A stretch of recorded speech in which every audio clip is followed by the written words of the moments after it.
There's this thing about silence that nobody tells you. Back in Boston, silence it was just the space between noises.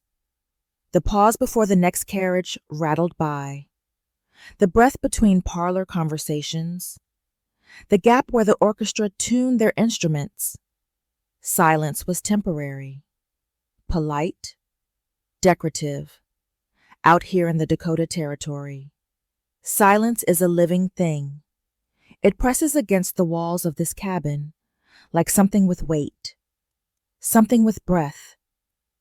I woke this morning, February 14th, 1885, Valentine's Day of all the foolish days, and the quiet was so thick I could hear frost cracking on the inside of the window pane. I lay there for a moment, just lay there, staring at a ceiling made of rough-hewn timber instead of painted plaster. No servant's bell, no breakfast tray with tea in bone china, no maid drawing back velvet curtains to reveal Beacon Hill through spotless glass. Instead, I had dirt, an honest-to-God dirt floor, packed hard and cold beneath the thin rug I dragged from my trunk.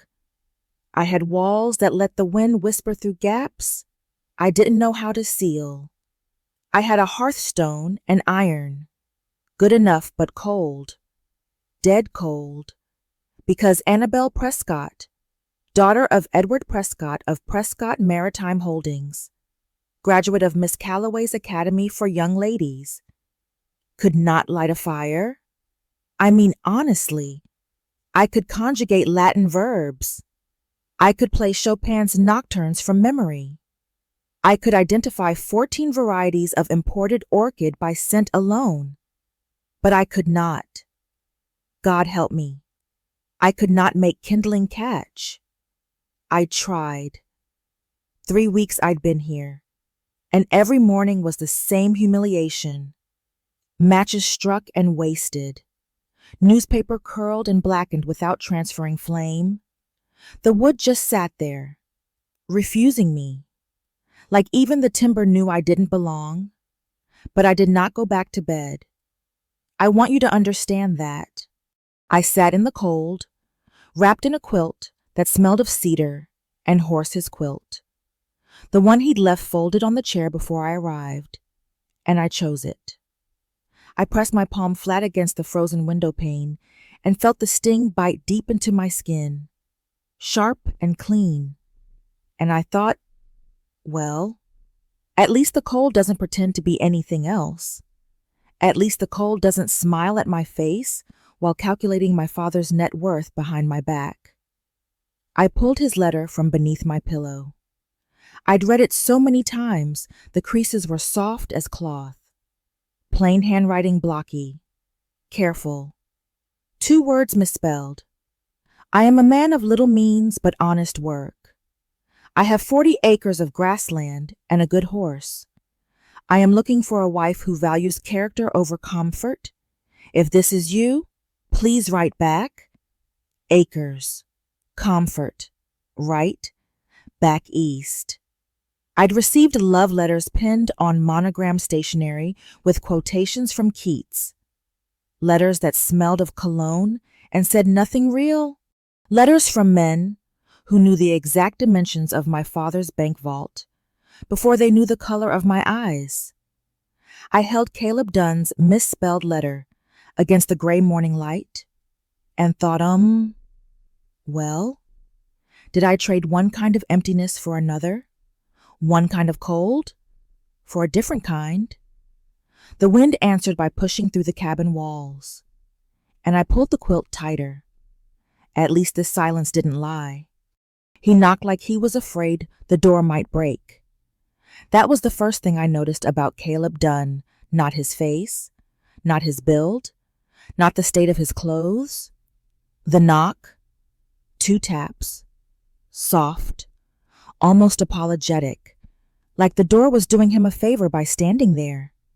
I opened it, and there he was, hat in his hands, not on his head where it belonged in his hands, turning slowly between fingers that were cracked and red from cold, mud on his boots, coat patched at both elbows, eyes the color of I didn't catalog his eye color right then.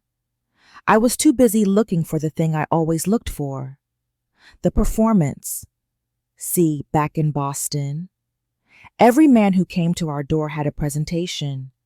The squared shoulders. The rehearsed compliment. The way they'd glance at the foyer chandelier to confirm they were in the right income bracket before they even said good morning. I knew the choreography by heart. Caleb Dunne had no choreography. Ma'am, I'm sorry about the cabin. He gestured vaguely behind him, like the whole territory was his fault. I tried to fix that roof 'fore you come, but, well, winter got here first. I'm sorry. I'm real sorry. He apologized 3 times in 2 minutes. I counted. Whitfield Harrison, Whitfield III. The banker who'd been courting me back east. Whitfield never apologized for anything. Not once. Men with money don't apologize. They explain. Would you like to see the place? He shifted his weight. It ain't much. I know that, but it's honest land. There it was again. That word, honest. He showed me the property. 40 acres of frozen grassland stretching to a horizon so flat it made my chest ache. A barn leaning about 10 degrees past confident. 1 horse, a sturdy bay named Dutch, who nickered when Caleb approached and pressed his nose into Caleb's palm like it was the safest place in the territory. This here's Dutch, he said, and his voice listened. His voice changed completely. With me, he stammered. With the horse. He was fluent. He's been with me 6 years now. Best partner a man could want. Ain't that right? Old son. He didn't know I heard that. The tenderness in it, the way he scratched behind Dutch's ear with those rough, cracked fingers and spoke like the horse understood every word and honestly. Maybe Dutch did. I filed it away. Men who are kind to animals when they think nobody's watching. That tells you something that no amount of parlor conversation ever could. We walked back toward the cabin in silence. He put his hat on, then took it off again when he turned to me. That small courtesy. I noticed it. I noticed everything. I was still looking for the fraud. You understand. Still waiting for the mask to slip. Well, I'll let you get settled. Ma'am, anything you need. I'm just over in the barn. I've been sleeping out there. Figured you'd want your privacy. Much obliged for? Well, for coming all this way. He tipped his hat and walked away, mud and patches and all, and I stood in that doorway thinking he didn't once look at my dress to estimate its cost. Not once. So here's what nobody tells you about reinventing yourself. The universe has a sense of humor about it. A cruel one. I could read Cicero in the original Latin. I could embroider a tablecloth that would make angels weep. I could waltz, really waltz, the kind where your feet barely touch the floor, and the whole room blurs into candlelight. I could not make a biscuit. Not, and I want to be clear here. Not that I made bad biscuits. Bad biscuits would have been progress. What I made were little iron discs, dense, charred things that could have anchored a fence post in a windstorm. The first batch. I burned so thoroughly that smoke poured out of the cabin like the place was on fire. The second batch came out raw in the middle and black on the outside, which honestly, I didn't even know that was possible. The third batch? Well, the third batch. I sat down on the dirt floor and I laughed. Really laughed. This awful, gasping, unladylike sound that came from somewhere so deep I didn't even recognize it as mine. I sat there with flour on my face and ash on my hands, and I laughed until my ribs hurt. Because Annabelle Prescott, who had dined at tables set with Limoges porcelain and sterling silver, could not produce a single edible biscuit on a cast iron stove in the Dakota Territory. I didn't know he heard me. Caleb? Through the wall? I found that out later. But right then, in that moment, it was just me and my spectacular failure.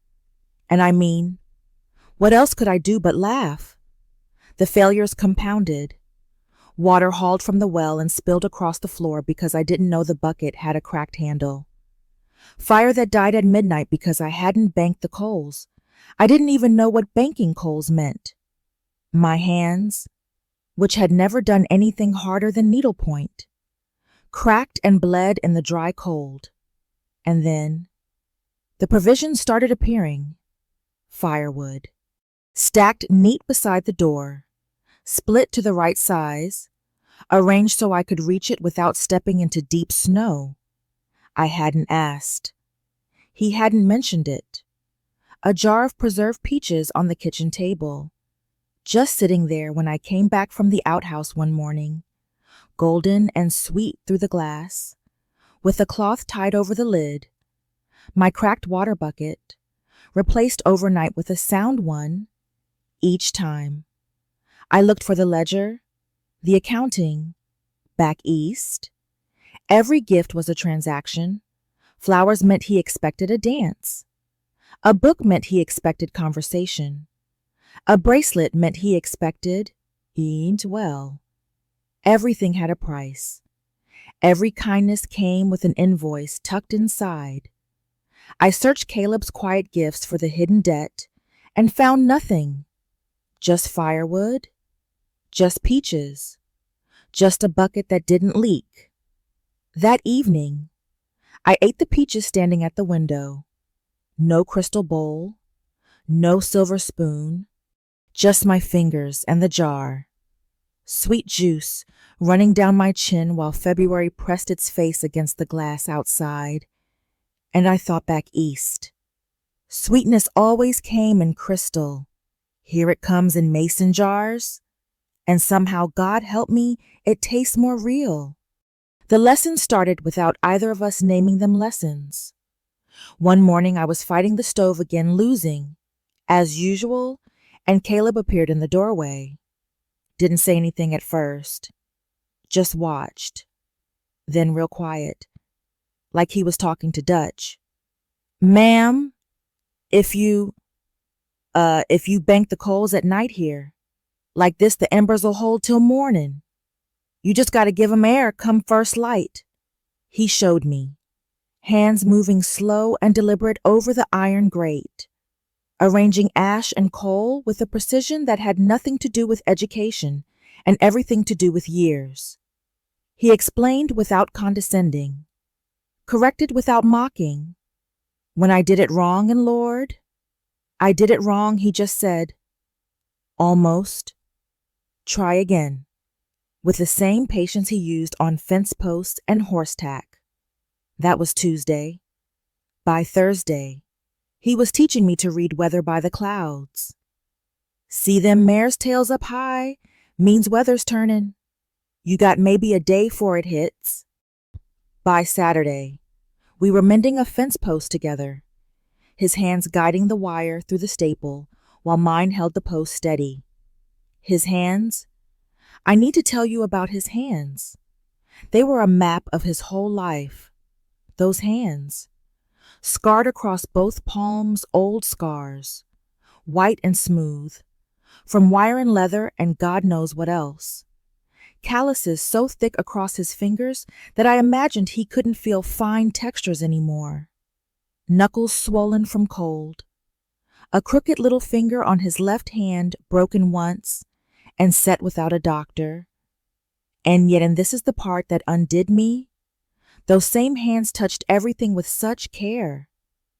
The way he handled the wire, firm but not rough. The way he lifted the latch on Dutch's stall, gentle as a whisper. The way he set down a coffee cup like it mattered. I compared them, I couldn't help it, to Harrison Whitfield's hands. Manicured, soft, pale. Hands that had never built anything except arguments for their own importance. Hands that reached for things they wanted to own. Caleb's hands reached for things that needed tending. One afternoon, I caught myself watching him from the window, the way he moved across the property with that unhurried stride, checking fence lines, talking to Dutch, and something rose in my chest that I hadn't invited. A heat behind my ribs that had nothing to do with the stove. My pulse quickened, and I stepped back from the glass so fast I knocked the water bucket. I did not name the feeling. I refused to name it. I pressed my palms against the cool cabin wall and breathed until it passed, or at least until it retreated to somewhere I could pretend it wasn't there. He never asked about Boston. Not once. Never said, "So what was your life like back east?" Never pried, never pushed. And that absence, that deliberate, respectful silence about my past was somehow the loudest kindness anyone had ever offered me.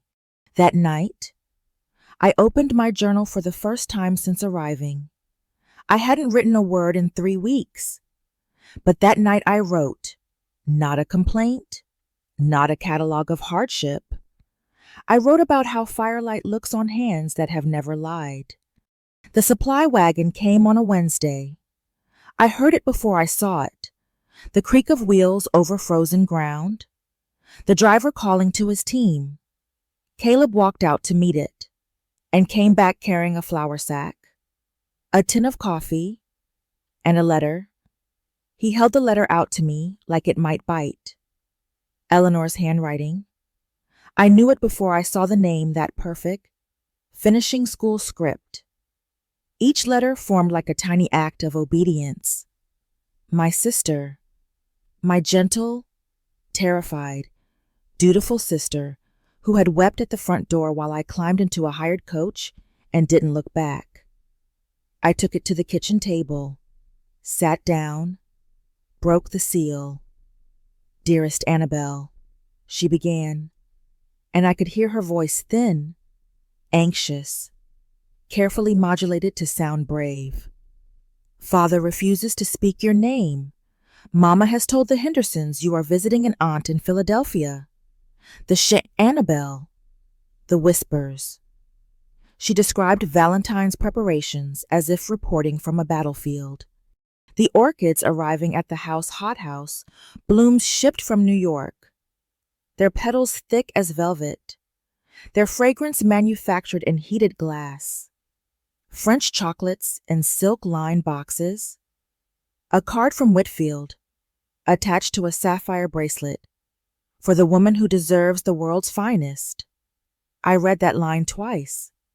The world's finest. As if the world's finest could be purchased, boxed, and delivered by courier. Eleanor continued, "Harrison asks after you constantly. He says he will wait. Father says you will come to your senses by spring. Please, Annabelle, please come home before you ruin yourself beyond repair." I set the letter down. My hands were shaking not from cold, but from something worse. Something I hadn't expected. Doubt. Not homesickness. I wasn't pining for heated parlors and crystal chandeliers. What hit me was the terrifying possibility that I had confused running away with running toward, that this whole venture was not courage, but rebellion dressed in courage's clothing. What if I was just a rich girl playing at poverty? What if my father was right? I pressed my palms flat on the rough table and tried to breathe. And that's when the tears came. Quiet, not sobbing, just leaking. This slow, awful seepage of everything I'd held together since I stepped off that train. I didn't hear Caleb come in. "Ma'am, you all right?" I swiped my face. Fine. Just the smoke? There was no smoke. The stove was barely warm. We both knew I was lying, and we both let the lie stand there between us like a guest neither of us had invited. He didn't push, didn't pry, didn't say what's wrong or who hurt you, or any of the things a Boston man would have said to position himself as rescuer. He just walked to the stove, put the kettle on, brewed coffee weak, slightly burned, the only way he knew how, and set a cup in front of me. Then he sat down across the table, and he was silent. But the silence listened. I need you to understand this. The silence was not empty. It was full. It held me without grasping. It sat with me without demanding explanation. It was the first time in my life someone had witnessed my pain without trying to fix it, explain it, or use it.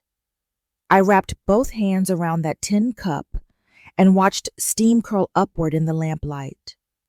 Across the table, Caleb's eyes were fixed on his own cup, and his jaw was tight, this small, almost invisible tension, like a man holding himself very still because he's afraid that if he moves, he'll reach for something he has no right to reach for. I saw that. The restraint, the wanting to help, and the discipline of not presuming to. I folded Eleanor's letter and slipped it into my apron pocket. Not discarded, not answered. A decision deferred. But his quiet company that stayed with me longer than any sapphire ever could. The blizzard came 2 days later, like the territory had been saving its worst for when I was already raw. I woke to a sound I'd never heard before: wind. Yes, but not wind as I'd known it. This was alive. A howling, shrieking, furious thing that threw itself against the cabin walls like it wanted in. Snow drove sideways past the window in sheets so thick I couldn't see the barn 20 feet away. Caleb was already outside. I could hear him barely. Through the roar calling to Dutch, his voice fighting the wind and losing. The temperature dropped so fast the water bucket froze solid on the kitchen floor. I could see my breath not just wisps, but thick clouds, like the cold was turning me into weather. I fed the stove everything I had, every stick, every scrap, and still the cabin couldn't hold warmth against that assault. He didn't come inside for hours. When darkness fell, and it fell early, like the sky just gave up, I put on his spare coat, the heavy one hanging by the door that smelled of horse and hay. It swallowed me. The sleeves hung past my fingers and the hem brushed my knees, and it was the warmest thing I'd felt in weeks. I pulled it tight and opened the door. The wind hit me like a wall. Not a gust, a wall, solid and mean, driving snow into my eyes, my mouth, my lungs. I couldn't see, couldn't breathe. The 20 feet between cabin and barn became a country I had to cross blind. One hand stretched in front of me, boots sliding on ice. I couldn't see beneath the snow. The cold didn't just touch my skin. It reached through the coat, through my dress, through my flesh, and settled somewhere behind my ribs like it intended to stay. Twice the wind pushed me sideways, and I nearly went down. And I thought, this is what the territory thinks of Boston girls. This is the test. I found the barn by walking into it. My outstretched hand hit the door, and I pulled it open and stumbled inside. Caleb was in Dutch's stall. The horse was down, breathing hard, eyes rolling white. Caleb knelt beside him, hands moving over the animal's flank, murmuring that low, steady prayer of his. But his hands, his steady, capable hands, were shaking, not from cold, from fear. His lips were blue and his fingers so stiff he could barely grip the blanket he was pulling over Dutch's ribs. And still he would not leave. "He's sick," Caleb said without looking up. His voice cracked on the word sick just barely. Just enough. "Cold got into his lungs, I reckon. I gotta keep him warm." He'd been out here for hours. In this cold. For his horse. Because Dutch depended on him. And Caleb Dunne did not abandon what depended on him. I didn't ask what to do. I just did it. Hauled water from the snowmelt bucket by the barn door. Stoked the small barn stove. Mixed warm mash with hands that shook from cold. From fear. From something else I couldn't name. My hands blistered on the frozen bucket handle. I didn't mention it. We worked through the night. Side by side. Mostly silent. Passing blankets and water between us with the efficiency of people who don't have time for words. When Dutch finally drank on his own, sometime past midnight, Caleb let out a breath I think he'd been holding for 6 hours. His head dropped forward. Just for a moment, this brief, unguarded collapse, and I saw how frightened he'd been. How close he'd come to losing the only partner he'd had for 6 years. The storm pinned us inside for 2 more days after that. We shared meals at the small table beans, coffee, the last of the preserved peaches. The silence between us had changed again. It wasn't cautious anymore. It was cooperative. The silence of 2 people who had breathed through the same storm and come out the other side still standing. On the second night, I looked down at my hands by firelight, raw, blistered, red and rough and nothing at all like the hands of a woman who could conjugate Latin verbs. And I thought, these are not a lady's hands anymore. They are so much better. The storm broke. The sky cleared. And in the silence that followed, that enormous, ringing silence after 2 days of fury, my doubt arrived. Not during the crisis. See? That's the thing about doubt. It doesn't come when you're busy surviving. It waits. It's patient. It lets you haul water and stoke fires and tend sick horses with your bleeding hands. And then what? When you're lying alone in the dark, with nothing left to fight. It sits on your chest and asks the questions you can't answer. I lay in that cabin, staring at the ceiling, and I cataloged everything I'd surrendered. Heated rooms, clean linen pressed with lavender, music, real music, a piano in the parlor, strings at the concert hall, the certainty of knowing exactly what tomorrow would look like, and the day after, and the day after that, food that didn't come from a tin, conversation that didn't depend on whether the well had frozen. I turned my hands over in the dark, ran my thumb across the blisters still tender, still raised and hot, and felt the roughness of new calluses forming beneath them. These hands that used to play Chopin. These hands that now knew the weight of a frozen water bucket and the bite of fence wire. I imagined a Whitfield's proposal. I could see it, him kneeling on the parlor rug, the sapphire bracelet catching lamplight, his rehearsed words falling like coins into a velvet box. And if I said yes, warmth, safety, predictability, a life wrapped in cotton batting where nothing sharp could reach me. I felt nothing. Then I imagined Caleb, his silence, his scarred hands, the way he said ma'am like the word itself was a form of respect he meant with his whole body, the way his head had dropped forward in the barn when Dutch finally drank that unguarded moment of relief that showed me everything he kept hidden behind his quiet. I felt everything, and that God, that terrified me more than the blizzard ever did, because if I stayed, I was choosing permanent vulnerability. No safety net. No father's bank account waiting to catch me if I fell. Just this dirt floor, this cold, This man who had nothing to offer but himself. And what if that wasn't enough? What if I woke up in 5 years? Hands rough as leather, back aching from work I was never built for, and realized I'd thrown away everything for what principle? Some romantic notion about sincerity that only a woman who'd never truly suffered could afford to indulge. The darkness pressed in. The cabin walls groaned in the post-storm wind. I reached into my apron, still hanging on the chair beside the bed, and felt Eleanor's letter, the edges soft now from handling. From all the times I'd pulled it out and put it back without answering.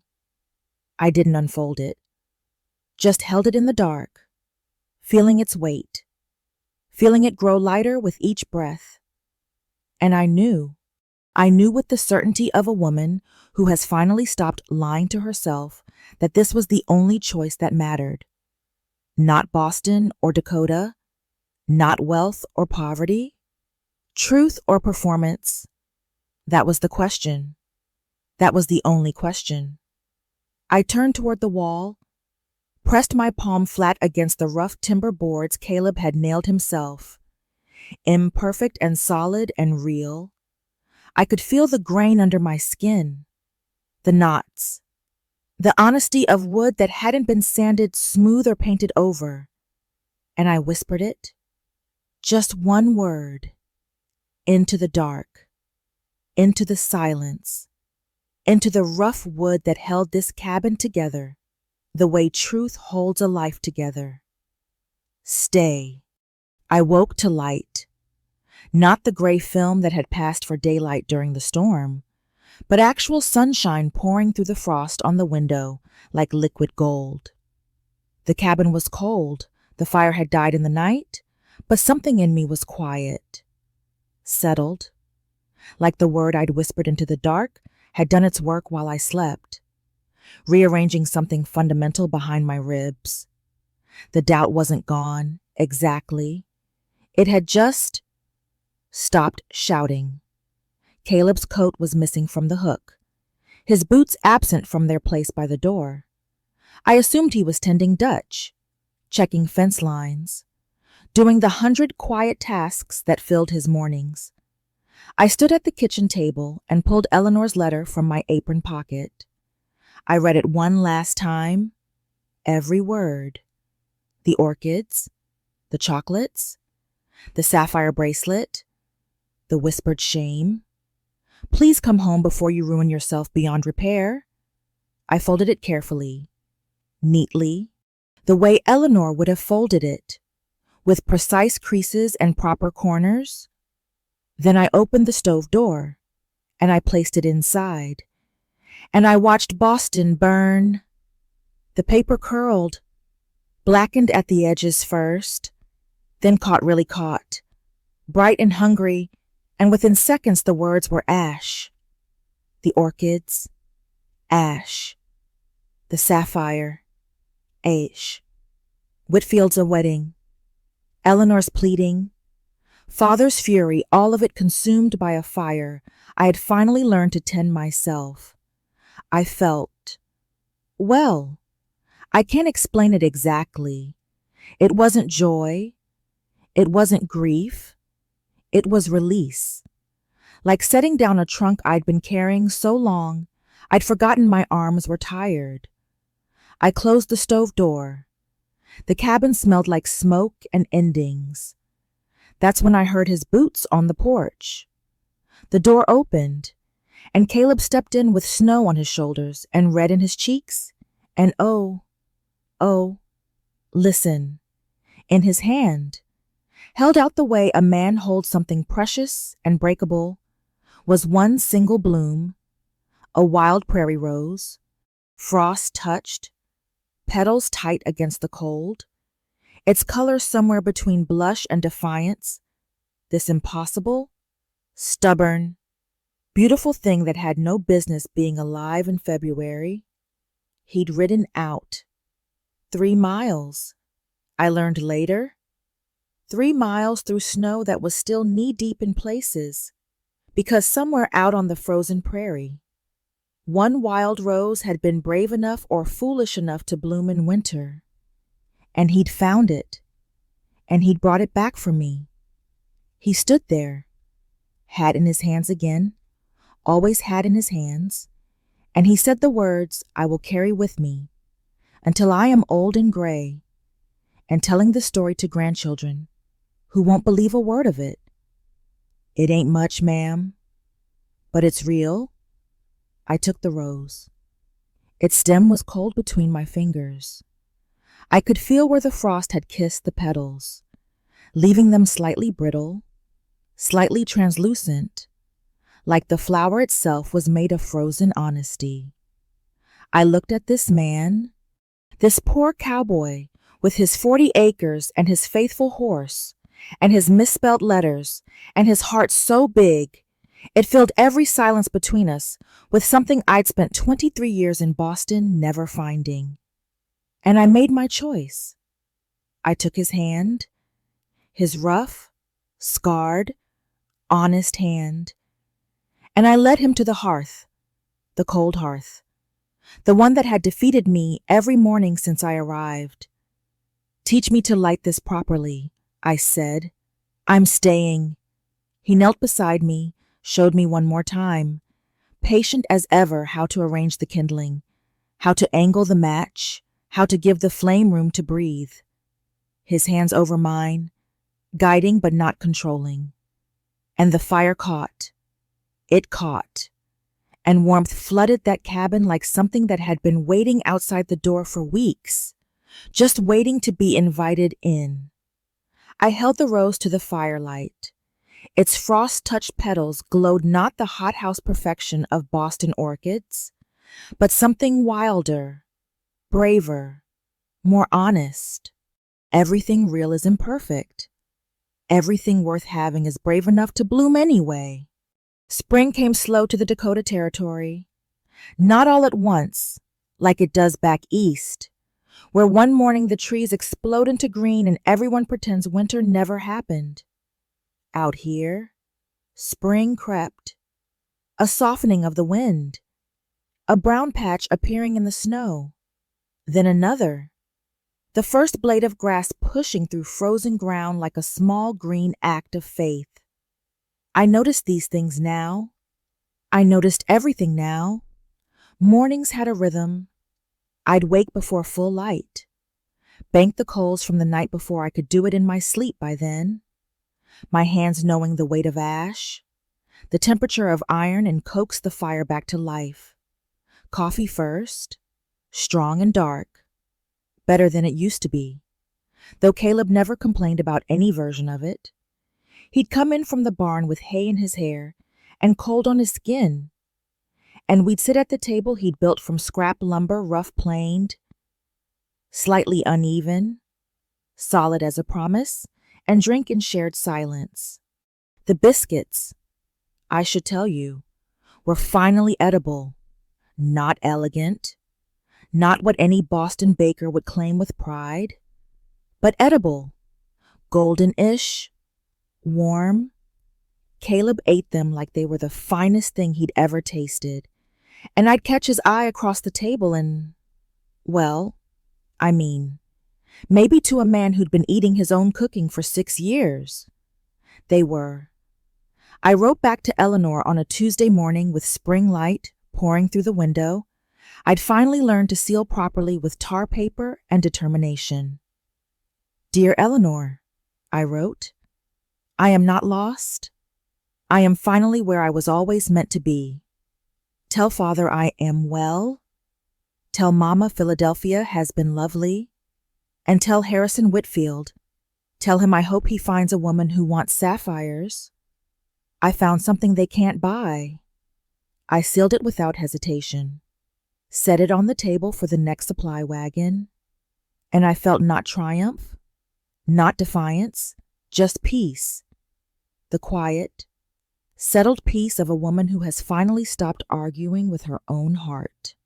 The prairie rose sat on the windowsill in a tin cup of water.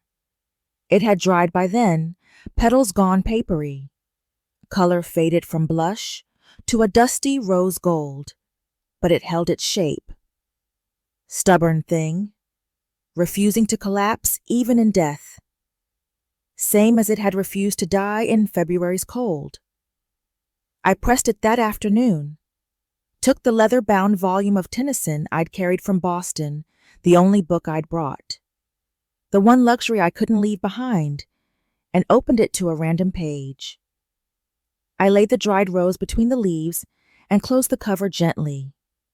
East and west, poetry and prairie, pressed together between the same pages, held in the same binding. That felt right. That felt like me, not one thing or the other anymore, but something new, something that hadn't existed before I stepped off that train. I stood at the window and watched Caleb mending fence in the distance, his silhouette against the greening prairie, moving with that unhurried certainty, Dutch standing patient beside him. Two creatures perfectly suited to this land, this life, this honest work.